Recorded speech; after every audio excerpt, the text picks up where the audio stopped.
আজকের গল্প ভবেশবাবুর কীর্তি। খুব মজাদার একটি হাসির গল্প। সাত সকালে আমাদের পাড়ার ভবেশবাবু স্কুটিতে করে যাচ্ছিলেন। হঠাৎ ব্যালেন্স হারিয়ে গাড়ি সমেত বড় ড্রেনে গিয়ে ঢুকলেন।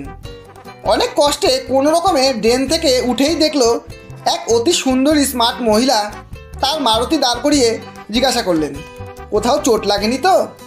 এক কাজ করুন, পাশেই আমার কোয়ার্টার, সেখানে চলুন, পরিষ্কার হয়ে তারপর যাবেন।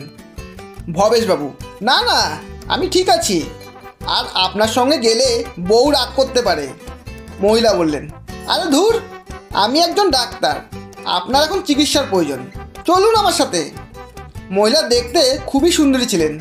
অনিচ্ছা সত্ত্বেও কিছুটা ওই মহিলা ডাক্তারের সৌন্দর্যের লোভে পড়ে ভবেশবাবু তার কোয়ার্টারে গিয়ে ফ্রেশ হলেন। লেডি ডাক্তার তার চিকিৎসা করে বললেন, বড় কিছু হয়নি, সামান্য একটু কেটে ছিঁড়ে গেছে, এই যা, আমি ডেটল লাগিয়ে দিচ্ছি, আর এই ঠান্ডা জুসটা আপনি খেয়ে নিন।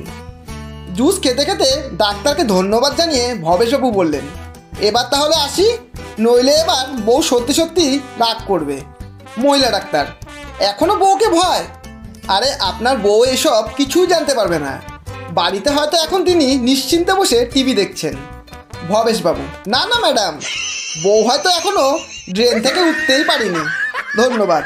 গল্পটি যদি ভালো লাগে একটা লাইক অবশ্যই দেবেন এবং বন্ধু ও প্রিয়জনদের শেয়ার করে চ্যানেলটি সাবস্ক্রাইব করে পাশে থাকবেন।